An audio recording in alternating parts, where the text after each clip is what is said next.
Hi everyone, Mohan physics academy में आपका स्वागत है। आज हम लोग डिस्कस करने वाले हैं वर्क एनर्जी पावर से वर्टिकल सर्कुलर मोशंस के बारे में। वर्टिकल सर्कुलर मोशन अगर आप देखोगे तो बहुत ही इंपॉर्टेंट टॉपिक है, क्योंकि जेईई और नीट में आए दिन ये सवाल पूछता ही रहता है घुमा घुमा के आपको कॉन्सेप्ट को।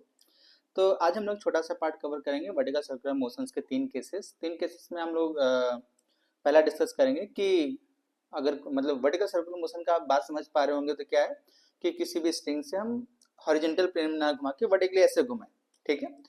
तो उसको हम मिनिमम स्पीड कितना दें ताकि वो कंप्लीट वर्टिकल सर्कुलर मोशन कर जाए। तो पहला केस हम लोग डिस्कस करेंगे कि minimum speed to complete the vertical circular motion first. उसके बाद हम सेकंड केस ये डिस्कस करेंगे कि मिनिमम कितना स्पीड दिया जाए, ठीक है, या फिर रेंज ऑफ द स्पीड कितना हो ताकि वो पेंडुलम करे, ऑसिलेट करे, सेकंड केस। थर्ड केस क्या होता है कि वो कौन सा जगह है या फिर वो कौन सा एंगल है जिस पे स्ट्रिंग सेलेक्ट कर जाएगी। तो वहां पे एंगल आपसे पूछा जाएगा या हाइट पूछा जाएगा, किस जगह पे ये सिलेक्ट कर जाएगा। तो आई होप मैं आपको समझा पाया हूँ कि हम कौन से केसेस डिस्कस करने वाले हैं। कि वर्टिकल सर्कुलर मोशंस में हम लोग तीन केस डिस्कस करेंगे। एक minimum speed to complete the complete vertical circular motion, second range of the speed to complete for the pendulum, second where is string will select, ठीक है। तो चलिए हम लोग शुरू करते हैं। पहले हम लोग शुरू करते हैं, देखिए कि वर्टिकल सर्कुलर मोशंस को पढ़ने के लिए क्या चीज़ों की जरूरत पड़ेगी। पहले हम रिकॉल कर लेते हैं थोड़ा सा। तो मुझे पता है कि अपने को वर्टिकल सर्कुलर मोशन पढ़ने के लिए एनर्जी इक्वेशंस की जरूरत पड़ेगी, ठीक है। मतलब एनर्जी कंजर्वेशन आपको यूज करने आना चाहिए। वर्क एनर्जी पावर में आपने बहुत ही अच्छे से पढ़ा होगा कि टोटल एनर्जी कंजर्व होगा, कौन से फोर्स लगते हैं तब कंजर्व होगा, कैसे कंजर्व होगा, वो आपको आना चाहिए, ठीक है। दूसरा आपको आना चाहिए फोर्स इक्वेशन लिखने। फोर्स इक्वेशन लिखने की किसी भी जगह में आपको कैसे भी सिचुएशन क्रिएट करूं तो फोर्स के उनके बीच में क्या रिलेशन है आप वो फाइंड कर सकते हो, ठीक है। तो अगर ये दो चीजें आपको आती हैं तो आपको ये टॉपिक बहुत अच्छे से समझ में आएगा, ठीक है। चलिए शुरू करते हैं। तो क्या है देखिए, जैसे मान लीजिए कि मैंने एक ऐसे सेंटर कहीं भी पॉइंट हिंज किया स्ट्रिंग को, ये, और यहाँ पे एक मास स्मॉल एम हैंग कर दिया, और इसको मैं ऐसे सर्कल के पार्ट में कंप्लीट करना चाहता हूँ वर्टिकल सर्कुलर मोशन के लिए, ठीक है। बात क्लियर? अच्छा, अब मैं इसको स्मॉल एम को कितना स्पीड दूं ताकि ये कंप्लीट सर्कुलर मोशन कर जाए। तो फर्स्ट केस हम लोग क्या डिस्कस करने वाले हैं, मिनिमम स्पीड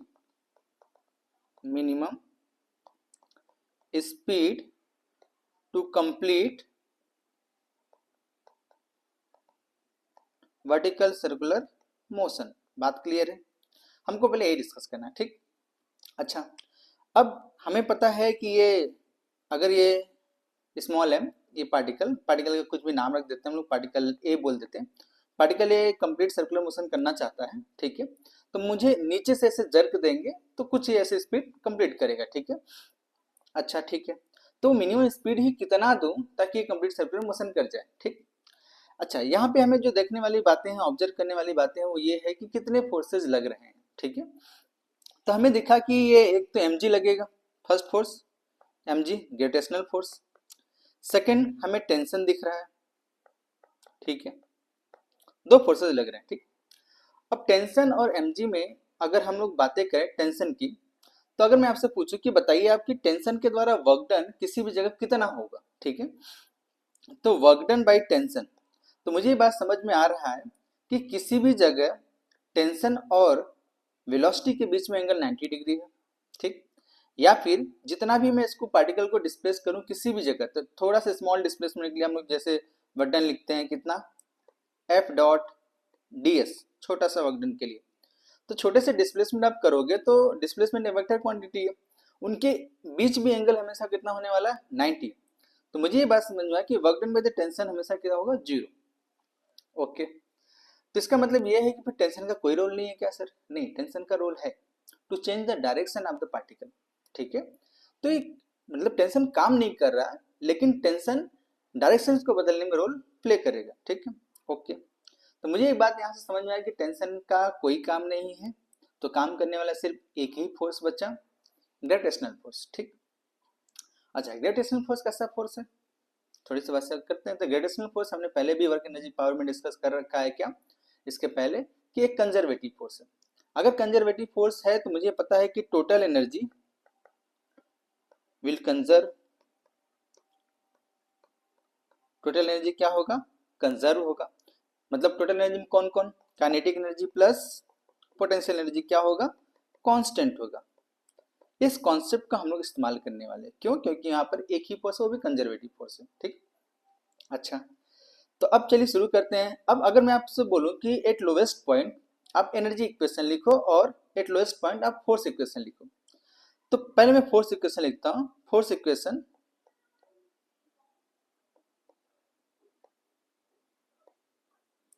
देखिए, force equation at lowest point,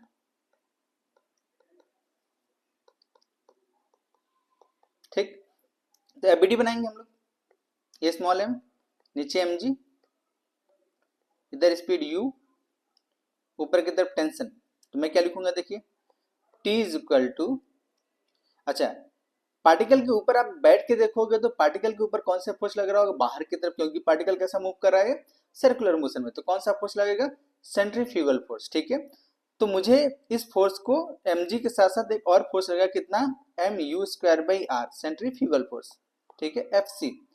तो अब टेंशन की वैल्यू एट लोएस्ट पॉइंट कितना होगा, mg plus m u square by are.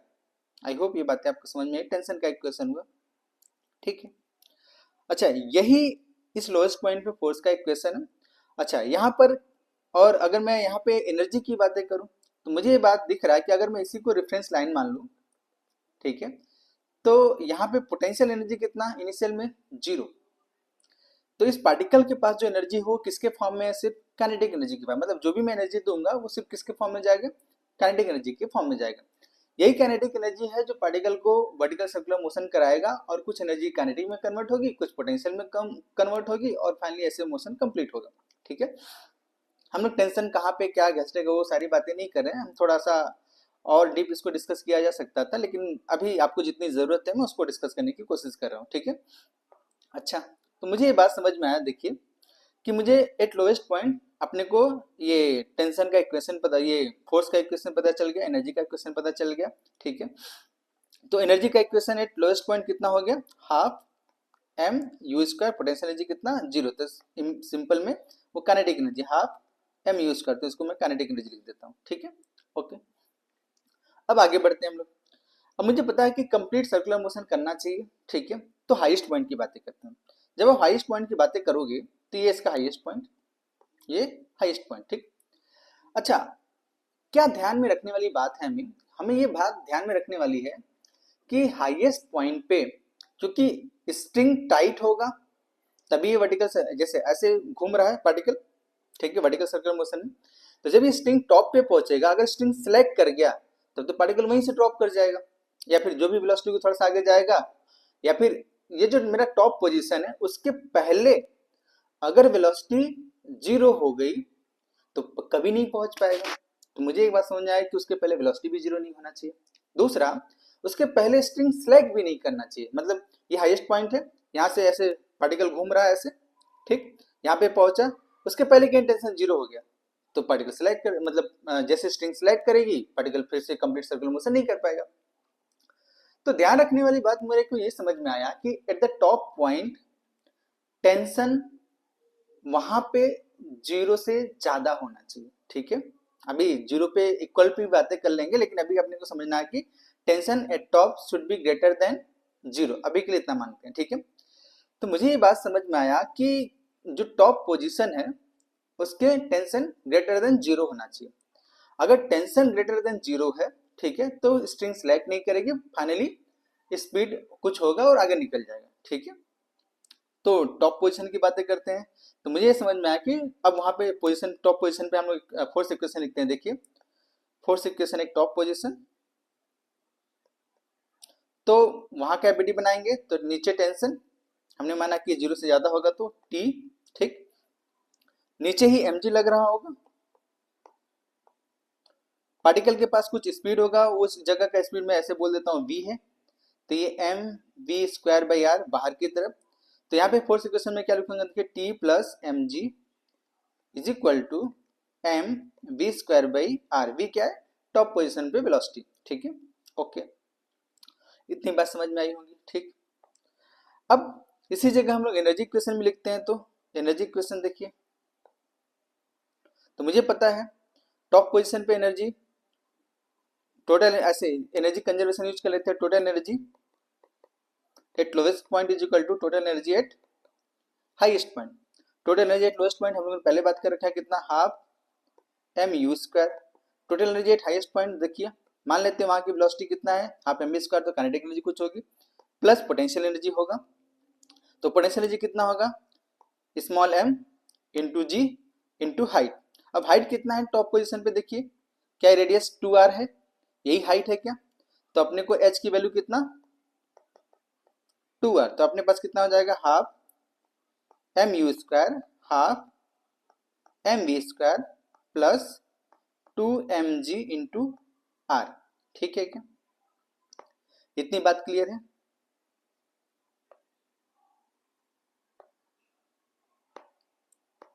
ठीक, अब देखिए मुझे ये बात समझ में आया कि इसको हम लोग इस इक्वेशन को सेकंड बोल देते हैं। ठीक है, और पहले जो हमारे पास फोर्स का इक्वेशन था और ये इसको हम फर्स्ट बोल देते हैं, हमारे पास दो इक्वेशन। ठीक है, और यहाँ से आप सॉल्व करते हैं, देखिए हमें ये समझ में आया कि tension should be greater than zero. अच्छा, यहाँ पे टेंशन की वैल्यू फोर्स इक्वेशन से लिख देते हैं, सॉरी ये वाला नहीं, ये तो वही होगा, ये फर्स्ट इक्वेशन। यहाँ पर टेंशन की वैल्यू कितना होगा, देखिए फर्स्ट इक्वेशन से क्या मैं ऐसा लिख सकता हूँ, m v square by r, m v square by r minus m g is equal to T and it should be greater than zero. ठीक है, तो मुझे समझ में आया कि यहाँ पे टेंशन ग्रेटर देन जीरो होना चाहिए, तो मैं यहाँ से एम वी स्क्वायर की वैल्यू निकाल के वो भी एम वी स्क्वायर की वैल्यू किसके टर्म में अपने को रखना पड़ेगा, यू वी, क्योंकि हमारे लिए वी भी अननोन है। ठीक है, तो एम वी स्क्वायर की वैल्यू यू के टर्म में चाहिए, क्योंकि मुझे यू पता है। ठीक है, मुझे वही फाइनल निकालना भी है। अच्छा, तो मैं अब यूजिंग सेकेंड इक्वेशन, ये फर्स्ट इक्वेशन था, यूजिंग सेकेंड इक्वेशन मैं ऐसा लिख सकता हूँ, देखिए आप m u square minus 4mgr is equal to m v square. ठीक है, ऐसा लिख सकता हूं। अब देखिए इसको मैं एम वी स्क्वायर की वैल्यू वहां पे पुट कर देता हूं। ठीक, तो देखिए एम यू स्क्वायर, ये सेकेंड, इसको मैं थर्ड इक्वेशन बोल देता हूं, put third in equation first. ठीक है, एम वी स्क्वायर की जगह, तो M u square minus 4mgr। ठीक है, अच्छा आर को भी हम लोग सीधे मल्टीप्लाई कर दिया, फिर ऐसे लिख लेता हूं अभी के लिए, r minus m g is greater than zero, T is greater than zero. Solve करते हैं इसको, देखिए m u square minus 4mgr minus mgr is greater than zero, तो m उड़ा देते हैं सब जगह से हम लोग, देखिए तो u square minus 5gr is greater than zero. ठीक है, तो u square is greater than 5, कितना 5gr। बात क्लियर है क्या, तो u should be greater than under root 5gr। तो मेरे पास कंडीशन आ गया कि minimum speed at the bottom point should be greater than under root 5gr। अगर मैं 5gr से ज्यादा देता हूं तो ये बॉडी, ये पार्टिकल कंप्लीट सर्कुलर मोशन करेगा वर्टिकल में। ठीक है, तो हमारे पास कंडीशन आ गई। हमने कौन सी इक्वेशन यूज किया, दो इक्वेशन यूज किया, फोर्स और एनर्जी इक्वेशंस को यूज किया है। अब टी इक्वल टू जीरो की बातें करते हैं। अभी हमने क्या लिया था, टॉप पे T tension greater than zero, अब टी इक्वल टू जीरो की बातें करते हैं।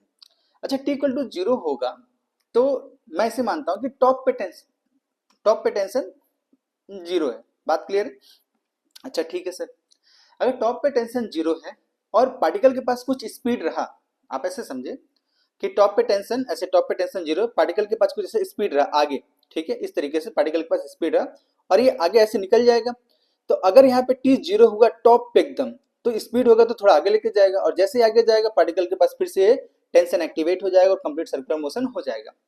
तो मुझे ये बात समझ में आया कि अगर टॉप पे टेंशन जीरो हो, उसके पहले जीरो ना हो, उसके पहले जीरो ना हो, उसके टॉप पोजीशन पे जीरो हो तो चल जाएगा। ठीक है, तो मैं ऐसा भी लिख सकता हूं कि u should be greater than equal to under root 5gr, क्योंकि अगर मैं u की वैल्यू 5gr रखूंगा तो टेंशन कितना आएगा 0। ठीक है, आप चेक भी कर सकते हो, यदि u की वैल्यू कितना हो अंडर रूट 5gr, तो t कितना आएगा 0। कहाँ पे? टॉप पोजीशन पे। बात क्लियर है क्या? तो इसका मतलब यह हुआ कि minimum speed at the bottom point should be given to the particle under root 5gr to complete the vertical circular motion. I hope ये बातें मैं आपको समझा पाया हूँगा। तो पहला हमें ये समझ में आया कि अगर फर्स्ट केस हमें ये समझ में आया कि अगर बॉडी का कंप्लीट सर्कुलर मोशन करना है तो मुझे स्पीड जो मिनिमम देना होगा अंडर रूट 5gr देना होगा। अब इसमें अलग अलग सवाल आपके बनते हैं। जैसे पहले सवाल बनते हैं कि किसी भी जगह आपको स्पीड पूछा जा सकता है, किसी भी जगह टेंशन पूछा जा सकता है। ठीक है, ये दो सवाल बनते हैं इस कंप्लीट वर्टिकल सर्कुलर मोशन के लिए। और हो सकता है आपसे दोनों पॉइंट्स के टेंशन डिफरेंस पूछ सकते हैं, टॉप और बॉटम पे। तो अगर टॉप और बॉटम पे अगर मैं टेंशन डिफरेंस ही पूछना है, तो अगर मैं पूछूं कि what is tension at the lowest point, तो हम लोगों ने पहले से इक्वेशन बना रखा है क्या? नीचे कितना mg, बाहर की तरफ फोर्स कितना mu²/r सेंट्रीफ्यूगल, और ऊपर कितना टेंशन। अब ये हमको पता है, मिनिमम की बातें करते हैं तो एट मिनिमम स्पीड पे बातें करेंगे तो u की वैल्यू अंडर रूट 5gr। ठीक है, तो रख दीजिए। देखिए तो ये हो जाएगा mg plus mu²/r where u is equal to under root 5gr। ठीक, तो t की वैल्यू कितना आ जाएगा? देखिए तो mg plus m 5gr divided by r which is equal to 6 mg। ये लोएस्ट पॉइंट होगा। ठीक है क्या? अब हाईएस्ट पॉइंट पे भी बातें कर लेते हैं हम लोग। देखिए tension eight highest point, tension eight highest point पे अपने को क्या दिखा? देखिए नीचे t था और नीचे mg था और ऊपर कितना mv²/r। बात क्लियर है? अच्छा चलिए देखिए v भी फाइंड कर लेंगे हम लोग बहुत जल्दी से। ठीक है, तो यहां पर तो हमने टेंशन हाईएस्ट पॉइंट पे कितना बोला था टेंशन, देखिए इधर इसको ऐसे सॉल्व कर लेते हैं। टेंशन हाईएस्ट पॉइंट पे 0 मिनिमम कंडीशन पे। ठीक है, तो v की वैल्यू आप फाइंड भी कर सकते हो। v की वैल्यू अभी मैं फाइंड करके भी बता देता हूँ। टेंशन एट हाईएस्ट पॉइंट हमने 0 माना। 0 माना क्या मतलब? कंप्लीट कंडीशन करने के लिए। ठीक है, तो उन दोनों का डिफरेंस कितना है? तो आपसे पूछा जाता है कि difference between tension of lowest and highest point, तो ये कितना आया? देखिए अपने पास 6 mg। ये हमेशा आता है, आप कभी भी चेक करोगे दोनों का डिफरेंस 6 mg आएगा। ठीक है, अच्छा टॉप पे स्पीड कितना है ये भी मैं आपसे कैलकुलेट करवाता हूँ। देखिए तो हमने नीचे टोटल एनर्जी, आप जब भी ऐसे स्पीड कैलकुलेट करने की बात आएगी आप करोगे total energy eight lowest point and total energy at highest point. Total energy eight lowest point हमको पता है। देखिए इसको मैं फिर से एक और पेज ऐड कर देता हूँ।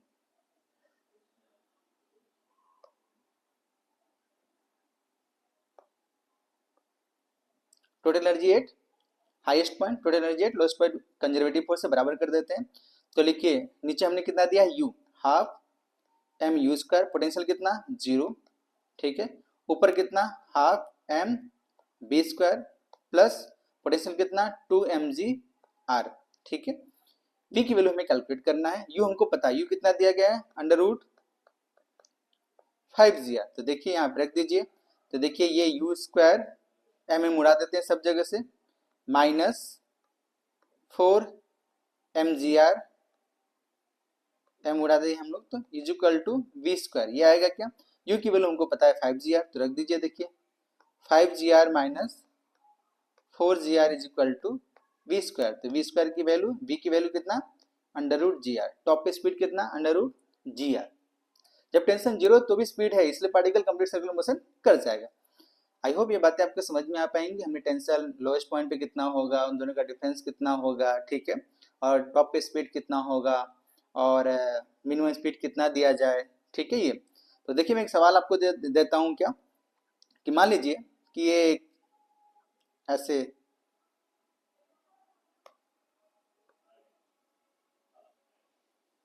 ये कोई भी एक सर्कल कंप्लीट कराएंगे हम लोग। मैं यहाँ पे पार्टिकल को हिंज किया हूँ स्ट्रिंग को, यहाँ पे हमने एक मास दिया, ये मास दिया। मास मान लीजिए 1 kg का है। ये सवाल आपको अभी हम लोग सॉल्व करते हैं। और रेडियस 1 मीटर बोल देते हैं। मान लीजिए मैंने स्पीड दिया 10 मीटर पर सेकेंड। ठीक है, और वर्टिकल से जब ये एंगल 37 डिग्री बनाए तो जब ये यहाँ पे पहुंचेगा तो स्पीड कितना होगा हमसे पूछा गया, एंड टेंशन भी, स्पीड एंड टेंशन। इस पॉइंट को मैं बी बोल देता हूँ, लोएस्ट पॉइंट को ए बोल देता हूँ। तो हमसे पूछा गया tension at B and velocity at B, ये पूछा गया। ठीक है, तो मैं आपको एक बार सॉल्व करके दिखा देता हूँ ताकि आपको आसानी हो जाए समझने में और। ठीक है, तो सेम आपको कुछ भी नहीं करना है, दो बातों को ध्यान रखना है, एनर्जी इक्वेशन और फोर्स इक्वेशन। ठीक है, तो सबसे पहले हम लोग क्या लिखते हैं, देखिए एनर्जी इक्वेशन लिखते हैं, क्योंकि एनर्जी इक्वेशन लिखेंगे तभी हमें v पता चलेगा, स्पीड पता चलेगा, और स्पीड पता चलेगा तो हम टेंशन फाइंड कर सकते हैं। ठीक, तो देखिए अगर मैं पॉइंट मैं वही बातें लिखूंगा, total energy at A is equal to total energy at B, क्योंकि एक ही फोर्स है, कंजर्वेटिव फोर्स, ग्रेविटेशनल फोर्स काम कर रहा है। तो टोटल एनर्जी एट ए कितना, देखिए half m u square, potential कितना 0, हाफ एम वी स्क्वायर, वहां का स्पीड हमने वी बोल दिया है, प्लस पोटेंशियल एम जी, ठीक है, इंटू एच। अब एच निकालते हैं। अगर आप एच देखोगे तो देखिए क्या यहां से यहां तक की हाइट, ये देखिए ये वाली हाइट, यहाँ पे आर का एक कंपोनेंट बेस की तरफ और एक हॉरिजॉन्टल, एक वर्टिकल और एक हॉरिजॉन्टल, तो ये आर कॉस 37 है क्या, ये कितना आर कॉस 37, तो ये हाइट टोटल कितना हो जाएगा यहाँ से h, तो h की वैल्यू कितना r प्लस आर कॉस 37, तो r की वैल्यू कितना है 1 मीटर है, तो h की वैल्यू कितना हो जाएगा, देखिए 1 प्लस 1 इंटू कॉस 37 की वैल्यू 4/5, तो कितना आ जाएगा 9/5 h की वैल्यू। तो अब u हमको पता है 10 मीटर दिया है, रखते हैं वैल्यू, देखिए जल्दी से, हाफ 1 kg, u की वैल्यू कितना 10 square is equal to half u, m की वैल्यू 1, v हमको कैलकुलेट करना है, प्लस 1 g की वैल्यू 10 यूज करते हैं हम लोग, h कितना 9/5, तो 5 और 2 कट जाए तो ये 18 हो जाएगा, और इधर कितना आएगा देखिए इधर 50 आ जाएगा, ठीक है, और इधर 18 आ जाएगा। ठीक है, कैलकुलेशन चेक कर लेते हैं हम लोग थोड़ा सा, एक मिनट। इधर मैं ऐसे कर लेता हूँ, 2 से मल्टीप्लाई करने के बाद लिखता हूँ, देखिए 100 is equal to v square, और यहाँ पे कितना हो जाएगा इंटू 10, ये तो 9 5 2 18, और ये हो जाएगा 36। ठीक है, हाँ, तो वी स्क्वायर की वैल्यू कितना आ जाएगा, देखिए 100 माइनस 36 इज इक्वल टू 64, तो वी की वैल्यू कितना under root 64 which is equal to 8 meter per second. तो वेलोसिटी एट बी कितना आ गया, sorry speed at B is 8 meter per second. तो वहां पे आप टेंशन भी फाइंड कर सकते हैं, तो वहां का मैं एफबीटी बना सकता हूं आपके लिए। देखिए पार्टिकल ऐसे है, पार्टिकल यहाँ पे पहुंचा हुआ है, ये 37 डिग्री है, ठीक है, और नीचे mg लगेगा, बाहर कितना m v square by r, इधर नीचे अंदर की तरफ कितना t, तो ये एंगल भी 37 होगा। तो देखिए लिखूंगा मैं कितना t plus m g cos 37 cos 37 is equal to m v square by r, और v हमको पता है तो t हमें कैलकुलेट करना, तो मैं लिखूंगा m v square by r minus m g cos 37, value रख देते हैं 1, v की वैल्यू 64, वी स्क्वायर की 8 का स्क्वायर बाई 1 माइनस 1 इंटू जी की वैल्यू 10 कॉस 37 की वैल्यू 4/5, तो कितना हो जाएगा ये 2 8, तो 64 माइनस 8 which is equal to 56 newton. ठीक है, आई होप ये मैं बातें आपको समझा पाया हूँगा। ठीक है, तो हमने इसमें अगर हम लोग बातें करें तो हम लोगों ने क्या पढ़ा इसमें वर्टिकल सर्कुलर मोशन में, तो हमें ये पता, अभी तो हमने एक ही आपसे केस डिस्कस किया कि अगर किसी पार्टिकल को जो स्ट्रिंग से अटैच है और मिनिमम स्पीड u कितना दिया जाए ताकि वो वर्टिकल सर्कुलर मोशन कर पाए, तो हमने सीखा कि u should be greater than under root 5gr। ठीक है, और हमने क्या सीखा, t का कैलकुलेशन सीखा, टेंशन कैसे कैलकुलेट करना, और स्पीड किसी भी जगह कितना है वो कैलकुलेट करना, और टेंशन डिफरेंस ये कैलकुलेट करना सीखा। ये हमने 4 बातें यहाँ पे सीखी। ठीक है, एक मैं आपको सवाल दे देता हूँ जो आपको खुद से कर लेना है, ठीक है। ये कोई भी स्ट्रिंग बना हुआ है, देखिए ये ऐसे हिंज कर लेता हूँ, ये रेडियस आर बोल देता हूँ, आर की वैल्यू में 1 मीटर दे देता हूँ, ये मास 1 kg में आपको दे देता हूँ, और इसको मैं स्पीड दे देता हूँ आपके लिए √44 मीटर/सेकेंड, ठीक है। आपको बताना है चेक इट विल कंप्लीट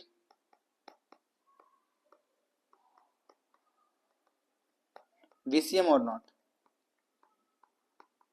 ठीक है। सिंपल सा सवाल है, आप कर लोगे, ठीक है। Thank you for watching.